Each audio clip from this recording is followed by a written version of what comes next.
Olá, internautas aqui da TV 61. Estamos aqui com mais um bate-papo com o Hélio Dolly. Felizmente, o nosso companheiro Alisson não vai poder participar ainda. O Alisson mandou avisar que ele está com Covid, está cuidando, está sendo medicado, está bem. É leve a infecção dele. E estamos torcendo pelo seu breve restabelecimento. Hélio, como vai? Tudo bem? Tudo bem, Negrão? Meu abraço também aí ao Alisson, mais uma vítima da Covid, né? Mas espero que ele saia bem dessa. Com certeza, estamos torcendo por ele. Olha, nós temos aí alguns assuntos importantes, né, por falar em Covid. É sensação minha ou parece que não está acontecendo nada no Distrito Federal, porque o governador Ibanez, ele se comporta como se estivesse tudo tranquilo, inaugurando obras, né, com o discurso de que está tudo bem, enquanto que a gente está vendo aí, né, todo dia, gente morrendo, pessoas muito próximas da gente. E, enfim, eu queria que você analisasse isso, né, essa loucura que nós estamos vivendo aqui no Distrito Federal. Pois é, Negrão. Assim, o governador Ibanez é uma figura muito interessante, porque ele conseguiu enganar 70% dos brasilienses na campanha eleitoral. Ele era uma pessoa desconhecida, quase ninguém o conhecia, embora tenha sido presidente da seção da Ordem dos Advogados do Brasil. Ele foi vice-presidente e foi presidente. É uma abrangência muito pequena, né? Apenas os advogados, as pessoas mais ligadas conhecem. E ele conseguiu enganar, ele passou a ideia de que seria uma renovação na política, que teria novos métodos de governo, que combateria a corrupção, como um advogado que é presidente da OAB, que não haveria toma lá da cá em seu governo, e inclusive fez promessas explícitas de não privatização, dizia que não ia privatizar nada, se comprometeu com sindicatos, se comprometeu com a esquerda. Ele, vamos dizer assim, é o maior caso de estelionato eleitoral na história de Brasília, Negrão.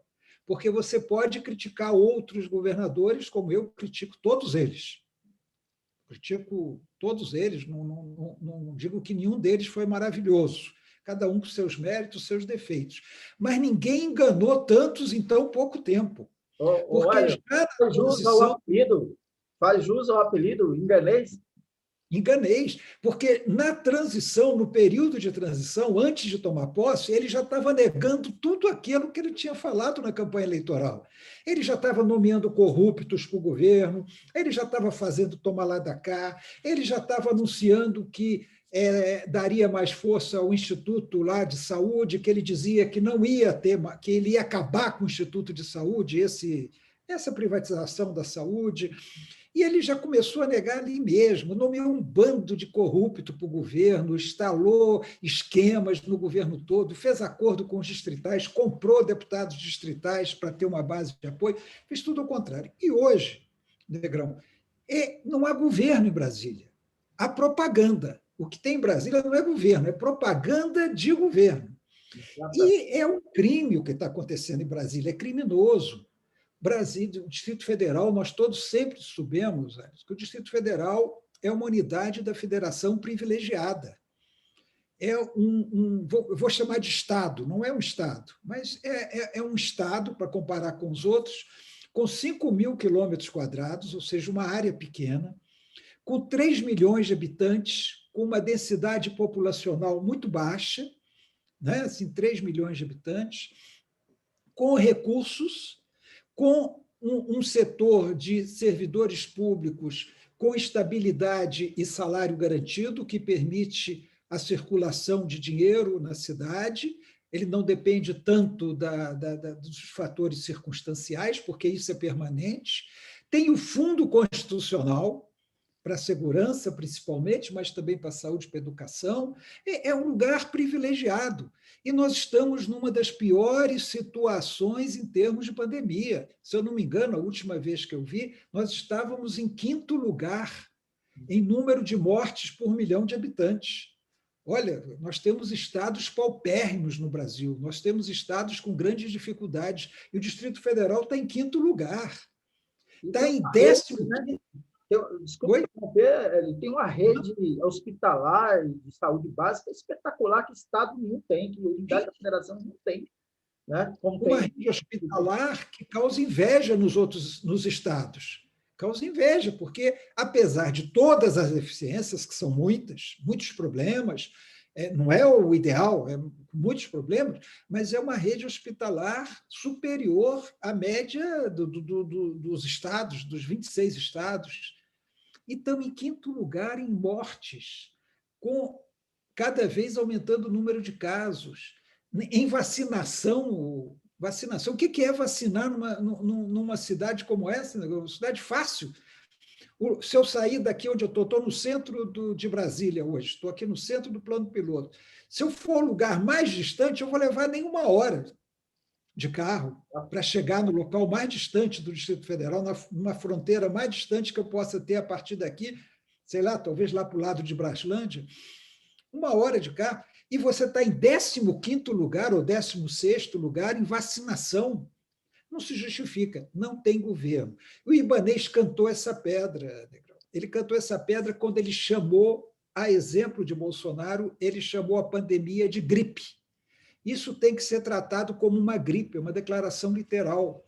Em setembro, outubro do ano passado, ele disse que Brasília estava plenamente pronta para uma segunda onda. Acho que foi outubro, novembro. Pronta para uma segunda onda. Ele desativou o hospital de campanha. É bom, né? Você constrói, ganha a comissão pela construção, destrói para construir de novo e ganhar a comissão de novo. Nós sabemos que é assim que funciona. Nós sabemos que é assim que funciona. E está aí o Ministério Público de Contas, investigando os hospitais de campanha, investigando as irregularidades cometidas aqui. Teve um secretário de saúde preso, junto com todos os seus principais assessores, secretários adjuntos, tudo preso na papuda, uma vergonha. E o Ibanez falou alguma coisa? Não, ele passou a mão, não, vamos ver, demorou 10 dias para demitir o secretário acusado. Então, Brasília não tem governo, né? A realidade é essa. E nós temos a cada dia, nós estávamos comentando, nós dois conversando, todo dia nós temos notícia de alguém conhecido ou parente de conhecido que morreu, ou foi internado, ou foi entubado, todos os dias. Eu posso contar uma morte nos últimos 5 dias. Aí, cada dia eu tive notícia de uma morte de uma pessoa próxima, uma pessoa conhecida, uma pessoa amiga de um amigo. Todos os dias tem isso. E o governo não faz nada. Ele só faz anunciar que está construindo leitos, que está criando mais leitos. Olha, criar leitos é fundamental à medida que estão faltando leitos. Mas não basta criar leitos, porque você vai criando leitos e o número de doentes vai aumentando e os leitos vão sendo ocupados e vira uma bola de neve. Você tem que combater a pandemia, você tem que vacinar. Ibanez rejeitou, não sei se você lembra, ele dizendo, não, o Pazuello, ele adorava o Pazuello, ele fez dezenas de elogios ao Pazuello. Um cara, é como eu já disse aqui, um cara para elogiar o Pazuello tem que ser mais ignorante e idiota do que o Pazuello. Porque não é possível alguém elogiar o Pazuello, só o Bolsonaro que elogia o Pazuello. Ninguém elogia o Pazuello, é um imbecil completo. Aí Ibanez achando o Pazuello o máximo, criticando o Mandetta. Quando o Mandetta saiu do governo, ele falou, já vai tarde. Falou para o Mandetta, já vai tarde, Mandetta já vai tarde. Elogiou o Pazuello. E aí ele falou que ia contar com as vacinas que o Pazuello ia fornecer. Todo mundo no Brasil inteiro já sabendo que não ia ter vacina do Pazuello. O Pazuello não ia conseguir as vacinas, até porque eles boicotam deliberadamente isso. Ele boicotava. Aí agora, 3 meses depois, e eu não vou falar quantos, mas muitas mortes depois, ele diz que está liderando um consórcio para comprar Sputnik, para trazer Sputnik. Por que demorou tanto? Porque não tem visão. Ele não sabe planejar, ele não sabe governar, ele não sabe ser gestor. Então, é esse caos que nós estamos assistindo. Ao mesmo tempo, como tática diversionista que nós conhecemos muito bem, Negrão, mas uma tática antiquada, velha, ele começa a fazer propaganda de obra. Ah, porque Vicente Pires agora, tá até a próxima chuva, né? Vicente Pires agora está muito bom, e as tesourinhas, e o túnel de Taguatinga, que outro dia desabou, desabou lá um pedaço do túnel de Taguatinga. Ele fica querendo mostrar obras para dizer, olha, está tudo normal, o governo continua funcionando normalmente, está tudo certinho, né? Como se não existissem os infectados, os doentes, os mortos, os que hoje apresentam sequela. Ele ignora a pandemia. Ele foi incapaz de adotar um lockdown. Quando ele sentiu a situação apertar, ele fez um, entre aspas, toque de recolher. E aí fechou alguma coisa, mas deixou a academia aberta. Por que ele deixou a academia aberta? Qual é o interesse que ele tem com os donos de academia? Ele ou a doutora Celina tem com os donos de academia? Como é que é esse acordo aí com as academias? É acordo financeiro. Eu não tenho medo nenhum de falar isso. Isso são interesses econômicos que estão ditando. E foi incapaz de fazer o lockdown necessário. Todos os especialistas, isso não é só ele, hein? Governadores de outros estados também. Todos os especialistas dizendo, para conter essa onda agora, para conter, nós temos que fechar tudo por 14 ou 28 dias, a 28 dias, como os países europeus fizeram, né? Como todos os lugares mais civilizados, como Araraquara fez. Fechar por 14 dias, 28 dias, porque aí você baixa a incidência da doença, os leitos passam a existir e você pode enfrentar melhor a pandemia, e você contém a contaminação. Depois você reabre. Ele foi incapaz de ter coragem de fazer isso. Pelo contrário, à medida que vai piorando, ele vai abrindo. Isso é criminoso, Negão. Isso é criminoso. Isso é assassinato premeditado que Ibanez está fazendo. Ele e a turma do governo dele. Diga. Se transformou em genocida. Ele se transformou por quê? Porque ele aderiu ao Bolsonaro. Ele ficou com medo do Bolsonaro. Quando ele viu a Polícia Federal e o Bolsonaro pegando o governador do Rio, o Witzel, ele ficou com medo de pegarem ele. Ele sabe o que ele fez. Ele sabe. Tanto é que o secretário de Saúde foi preso. E ninguém vai me convencer que o secretário de Saúde tinha um esquema por conta própria na Secretaria de Saúde. Tem que ser muito bobo para achar que o secretário de Saúde, nomeado por Ibanez, um cara medíocre, nomeado por Ibanez para a Secretaria de Saúde, que nunca se preocupou em combater a pandemia, aquele Francisco Araújo, ele fazia toda aquela roubalheira por conta própria, sem ter ninguém por cima dele. Ninguém vai me convencer disso. Ninguém vai me convencer disso. Nunca acontece então, ele ficou com medo do Bolsonaro, e ficou com medo do Bolsonaro vir para cima dele, e ele entrar na mesma que o Witzel entrou lá no Rio de Janeiro. Além disso, como ele é muito próximo do Ciro Nogueira, eles têm o Ciro Nogueira hoje é uma das sustentações do Bolsonaro no Congresso, o PP, Centrão, aquela coisa toda.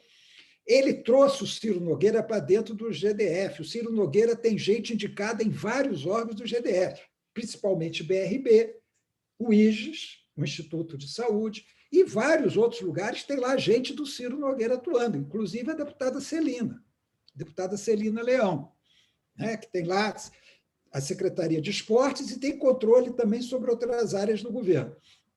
Então, ele trouxe o Ciro Nogueira e o Ciro tem um projeto com o Bolsonaro. Um projeto para 2022. O Ciro quer indicar o vice-presidente de Bolsonaro. E esse vice seria Ibanez. O projeto era esse. Esse vice seria Ibanez. Eles iriam explorar a nordestinidade do Ibanez. Né? Ele ia pôr aquele chapeuzinho de couro que ele pôs na campanha aqui, né? Ia falar lá das terras dele no Piauí, do gado que ele tem, da vida dele no Piauí. Seria o nordestino da chapa do Bolsonaro. Né, já que está difícil arranjar um nordestino por lá. Então, para apoiar Bolsonaro. Então, esse projeto, quando ele sentiu a coisa, e ele apertou, e ele fez o toque de recolher, ele se incompatibilizou com o Bolsonaro. Houve um choque dele com o Bolsonaro, e o Bolsonaro passou a criticá-lo. Mas ele arrefeceu, baixou a bola de novo, não vai ter lockdown, vai fechar aqui durante poucos dias, mas academias estão funcionando, igrejas, não fechei igrejas, fazendo aquela média, né? E aí foi lá, numa solenidade, elogiar o Bolsonaro, dizer que ele apoia o Bolsonaro, que ele está com o Bolsonaro. O Bolsonaro, obviamente, que apoia, então ele está tentando reconstituir a relação dele com o Bolsonaro. Então, dane-se os brasilienses podem morrer, podem não ter hospital, dane-se, o que ele quer é estar bem com Bolsonaro. Ele quer estar bem com Bolsonaro para o projeto político dele. Então, infelizmente, nós estamos sendo governados por um criminoso. A verdade é essa. Olha, só uma curiosidade que eu estava pensando aqui, todo mundo comenta isso, a gente faz um... O Ibanez foi o advogado lá dos Bad Boys que mataram o Índio Gaidinho, não é isso?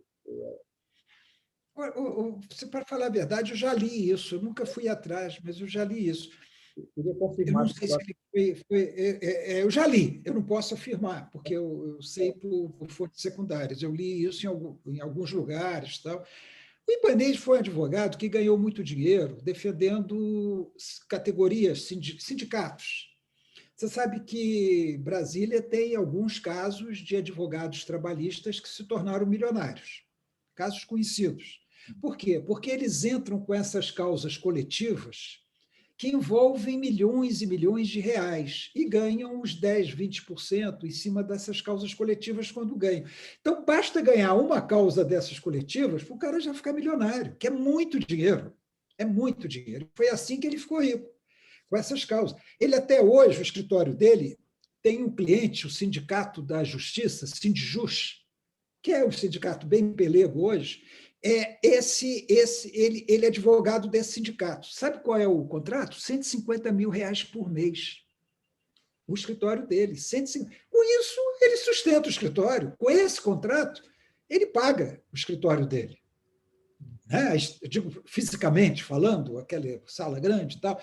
Então, ele ganhou dinheiro com o sindicato e ganhou dinheiro com uma grande picaretagem, que agora está dando rolo aí, que é o fundo para os municípios, né? Se apropriando de dinheiro da educação, que deveria ir para os municípios, mas os municípios começaram a pagar advogados com esse dinheiro. E ele está envolvido nessa confusão aí. Parece que, no caso dele, é mais de 3 milhões de reais que ele teria que devolver, porque ele ganhou ilicitamente de um município, se eu não me engano, na Bahia.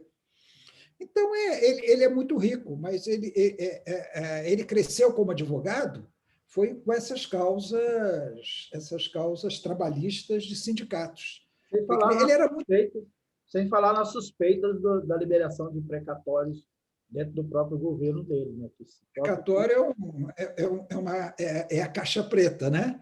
A caixa preta. Os precatórios aí, isso aí é uma coisa. Mas, olha, o Ministério Público está sabendo disso tudo, viu, Negro? O Ministério Público está sabendo, é claro que é difícil muitas vezes se investigar, e é disso que ele tem medo. O Ibanez tem tanto furo que ele tem medo que, se ele se briga com o Bolsonaro pega a Polícia Federal, a parte lá que ele faz, e joga em cima, entendeu? Pega o Aras e manda investigar o dinheiro federal que está vindo para Brasília, porque quando o dinheiro é federal, o procurador-geral, né, pode entrar. Então, ele tem medo, o Ibanez tem medo, tem muito medo, porque ele tem muito... preso, né? Olha, nós já falamos aqui de precatório e falamos do Fundeb, né? Dois que a gente já falou. E o secretário de saúde, cara? Ninguém fala mais. O cara foi preso, um secretário de saúde preso no meio de uma pandemia. E aí passa tranquilo. Você já ouviu alguma crítica dele a esse secretário? Não. Ele fala assim, não, ele deve ter cometido alguns erros por aquela pressão da pandemia, ele deve ter cometido alguns deslizes. Ele protege o secretário. Ele protege, ele não ataca o secretário. Por quê? Ele tem medo do secretário? Será que ele tem medo de uma delação premiada? Pode ser, né? Uma boa pergunta. Seria o caso de, se tivéssemos uma Câmara Distrital menos comprometida com, né, com toda essa bagunça toda, vamos dizer assim, abrir uma CPI, né, aqui. Tem pedido de CPI, né? Tem pedido de CPI, mas, naturalmente, embora tenha as assinaturas, é igual lá no Federal, claro. Tem as assinaturas necessárias, mas o presidente, que é envolvido com o Ibanez, o Rafael Prudente, que é filho do Leonardo Prudente, aquele das meias, do dinheiro na meia, o Rafael Prudente segurou a CPI, fizeram uma manobra, um deputado aliado do Ibanez propôs que fosse, mesmo parecidíssimo com a situação federal, o deputado propôs que fossem investigados todos os governos para trás. desde o Agnello e tal, que é uma maneira de você esvaziar a CPI. Mesma coisa que fizeram lá no Senado, dizer, investigar governadores, prefeitos e tal. Então, em vez de você investigar um governo, você vai investigar 5.000 e tantos governos. É uma maneira de não ter CPI. Fizeram a mesma coisa aqui, seguraram a CPI. Por quê? Porque o Ibanez comprou a maioria dos deputados distritais, como, aliás, os governadores anteriores também faziam. Né? Começa a distribuir administração regional, cargos no governo, verbas, emendas, já não estou nem falando em mensalão, mensalinho, como já houve aqui no Distrito Federal, porque isso eu não sei, mas cargos, verbas, administrações regionais, apoios e tal, e a maioria dos deputados distritais é fechada com o Ibanez incondicionalmente. E é cúmplice desse morticínio que nós estamos vendo em Brasília. É cúmplice por omissão, né, em relação a isso. A Câmara hoje tem maioria, o Ibanez tem maioria na Câmara, isso é uma coisa terrível. A administração regional, Negrão, em Brasília, continua sendo, não vou dizer que passou a ser não, porque já é há muito tempo, continua sendo uma estrutura de governo cara para agradar deputado distrital. Para você quer comprar um deputado distrital, você dá uma administração regional para ele, com aqueles cargos todos na administração regional, e pronto, aí você ganhou o deputado. Se o deputado vale mais, você dá 2 administrações. Tal. A administração regional não serve para ser o que ela deveria ser. É cabide de emprego, é cabide para ter deputado estadual. Continua do mesmo jeito. Tudo aquilo que ele falou na campanha que ele ia mudar, que ele seria a nova política, a renovação, tal, tudo mentira. Tá? A mesma coisa quando não é pior. Quando não é pior. Deu cargo para um bando de corrupto aí, tem acusado de corrupção na DASA, tem acusado de corrupção na Coab, tem acusado de corrupção no IGES, tem acusado de corrupção na Secretaria de Transporte. É uma festa que passa impune, porque, infelizmente, a pandemia também criou fatos novos que muitas vezes dificultam você tratar dos assuntos. A publicidade mesmo do governo é uma vergonha. Você sabe que a verba de publicidade do governo de Brasília, Negrão, é superior à de São Paulo. É maior do que São Paulo. São 160 milhões de reais. É maior do que a verba de publicidade de São Paulo. Tem justificativa para isso? Uma população de menos de 10%. Né? Tem 3 milhões de habitantes aqui. Só a capital, São Paulo, tem 11 milhões. 11 milhões dá quase 4 vezes aqui. Né? A verba é maior.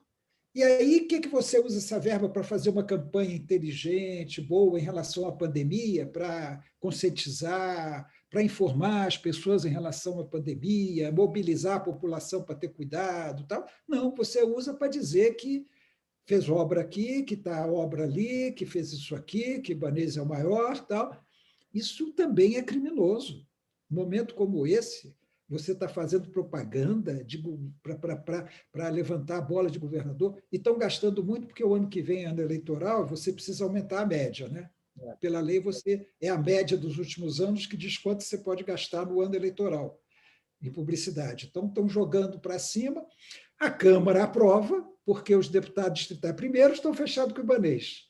Segundo, tem medo de brigar com os meios de comunicação. Porque se o deputado que falar contra na Câmara a aprovação de suplementação orçamentária para publicidade, entra na lista de não publicáveis de jornais, televisões. A única exceção é a Globo. Começa a ser detestado. O deputado, o hoje senador Regufe, durante muito tempo não era citado nos jornais porque ele votou contra a suplementação orçamentária. E isso continua até hoje, viu? Você não pode ir contra a suplementação orçamentária. Se você for deputado e for contra a suplementação orçamentária na Câmara Legislativa, você entra... Antigamente, né, na imprensa, no meu tempo mais jovem, chamava de lista negra, o que hoje seria incorreto a gente falar dessa maneira. Mas chamava assim, como se falava da imprensa marrom, da lista negra. Você entra nessa lista e o seu nome não é publicado. É uma espécie de índice, né? Como existe. O índice. Sempre por aí. Você entra no índice. Ô, Hélio, vamos aproveitar que a gente estava falando aí de CPI, falando da pandemia aqui no Distrito Federal, vamos falar da CPI lá no Senado. A CPI da pandemia que tá sendo também apelidada de CPI do genocídio, né? Essa semana é decisiva para a CPI, né? Ela deve ser definitivamente instalada. Parece que tem uma polêmica em relação à mesa, né? O presidente, principalmente. O Renan e o outro candidato que o Bolsonaro tenta cooptar.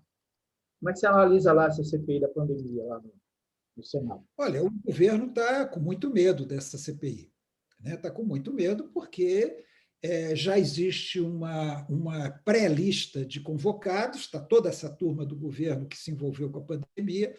É claro, ela tem que ser aprovada pela CPI, é uma lista que alguns senadores estão fazendo.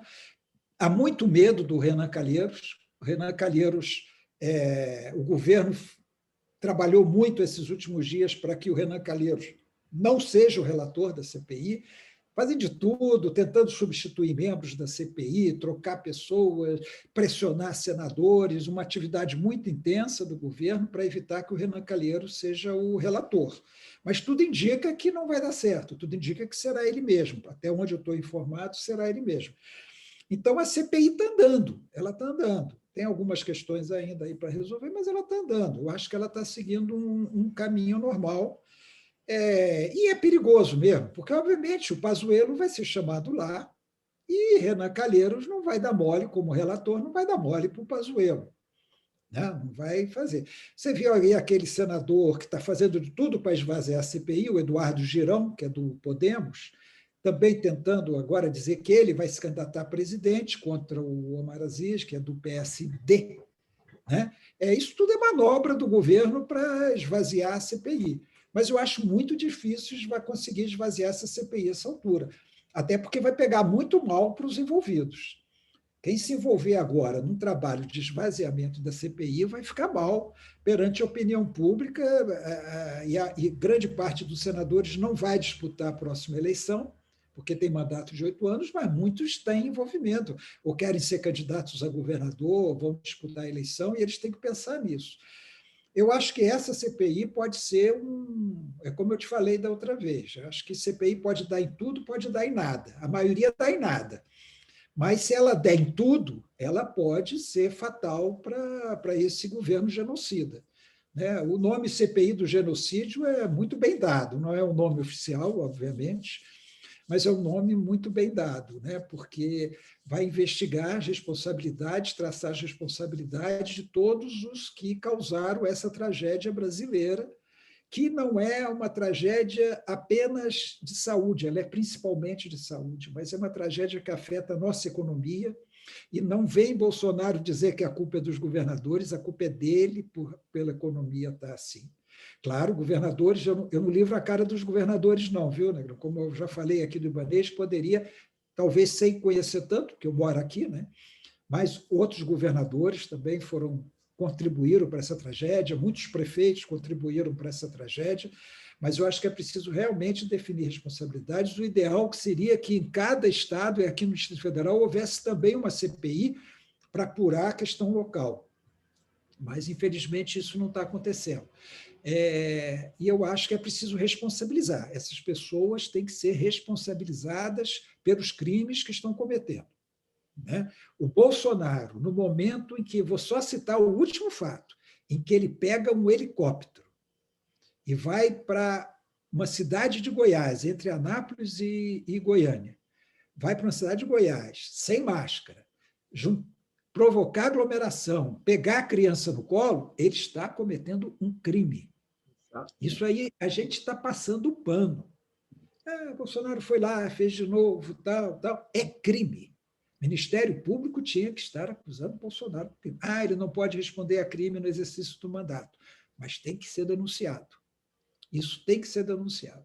Ele está cometendo um crime. No mesmo momento em que Bolsonaro estava lá, aglomerando, sem máscara, pegando criança, nós vimos o funeral do príncipe Philip na Inglaterra, todos os cuidados no funeral, as pessoas distantes, todos com máscara, a rainha sozinha, sentada numa cadeira, sem ninguém por perto, todos com distância. Quer dizer, você vê uma diferença entre a civilização e a barbárie.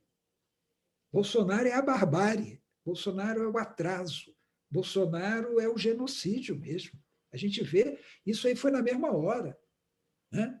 Um funeral de um príncipe, quer dizer, poderia limitado o número de gente. Tal. Então, eu acho que essa CPI é realmente importantíssima e tudo que for feito para mantê-la é importante. Maravilha. Vamos torcer para que ela vá seguir em frente e tenha bons resultados. Hélio, para a gente encerrar o nosso bate-papo, eu queria que você comentasse, deixa eu até pegar aqui, que eu separei aqui essa informação, a deputada aqui do Distrito Federal, Bia Kicis, né? Que é a presidente, presidente Bia Kicis, presidente da CCJ, que é a Comissão de Constituição e Justiça da Câmara dos Deputados. Ela anunciou que vai dar em andamento aí na PEC da impressão do voto, né? Ou seja, contra a urna eletrônica e a exclusividade do voto impresso. Como é que você vê essa situação aí, né? Sua posição. Negrão, primeiro, é chato ter que falar de Bia Kicis, uma das figuras mais lamentáveis de Brasília e do Congresso Nacional. É incrível, preside a Comissão de Constituição e Justiça da Câmara, sendo que ela diariamente combate a Constituição e ataca a Justiça. Faz isso praticamente diariamente. Mas veja só, essa questão já foi colocada antes da impressão dos votos. Já foi, inclusive, aprovada. Não é voto impresso, é o voto na urna eletrônica com uma máquina acoplada, em que o voto é registrado em pé, depositado numa urna, e ele serviria para você auditar aquela urna. Ou seja, você pegou o resultado da urna eletrônica e você pode... tem dúvida. Então, espera aí, vamos contar as cédulas. Aí você contata as cédulas que foram impressas pela própria urna. Não é o voto impresso como era antigamente, vamos dizer. Isso aí já foi aprovado, depois o tribunal eliminou, significa uma despesa muito grande, uma crescente. Eu não lembro se você lembra quando foi testado isso aqui em Brasília, foram filas enormes, porque demorava mais o processo. Eu não vou entrar nesse mérito. Assim, eu acho que até em tese não seria ruim que tivesse, sinceramente. Eu acho que não seria ruim que você tivesse uma maneira de comprovar, talvez por amostragem, né? Você pega uma amostragem para comprovar se o resultado do impresso é igual ao da urna, não seria contra. Mas o que é isso agora, Negão? Agora é manobra, é golpe, é golpe, é golpe do Bolsonaro. Por quê? Porque o Bolsonaro ele resolveu, ele vai contestar o resultado eleitoral se ele perder. Ele contestou o resultado que ele ganhou, imagina o resultado que ele perder. Ele vai fazer o que o Trump fez, vai contestar o resultado. Ele precisa ter um pretexto para contestar esse resultado. Ele já criou esse pretexto ao atacar a urna eletrônica, como ele tem feito. A Bia Kicis está fazendo o jogo do Bolsonaro.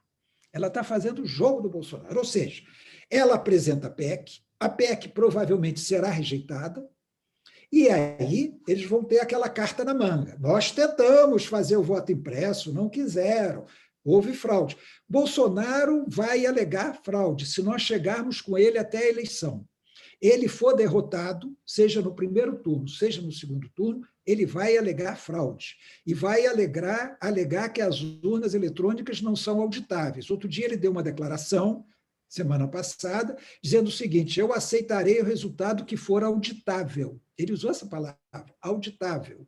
Ele já está dizendo, a urna não é auditável, eu não vou aceitar o resultado da urna. Ele já está anunciando o golpe. E a Bia Kicis é um instrumento dele. É pão mandado do Bolsonaro. É tão fascista quanto o Bolsonaro. É tão genocida quanto o Bolsonaro. E ela está fazendo esse jogo. É um jogo, é uma manobra. Exato. Aliás, a gente está bem de deputados do Distrito Federal, né? Um dia é Paula Del Monte, outro dia é complicado. Lamento dizer, né? O Distrito Federal vota muito mal, viu? A maioria da Câmara Legislativa. Eu acho que a gente pode até criar uma exceção no Senado, viu? Porque o Senado, você pode até discordar dos senadores que estão lá, mas não são corruptos, não são pessoas que não estão preocupadas com o trabalho. Você pode ter crítica nós todos temos, Mas a Câmara Legislativa é uma vergonha, a nossa bancada federal também tem sido uma vergonha, com as exceções de sempre, claro. Ok. Hélio, muito obrigado mais uma vez pela sua presença aqui. Nosso grande Hélio Dolly, jornalista, escritor, consultor de comunicação, nesse bate-papo, que é sempre um prazer estar aqui com você, Hélio. E vamos torcer para que o Alisson volte o mais rápido possível ao nosso convívio aqui.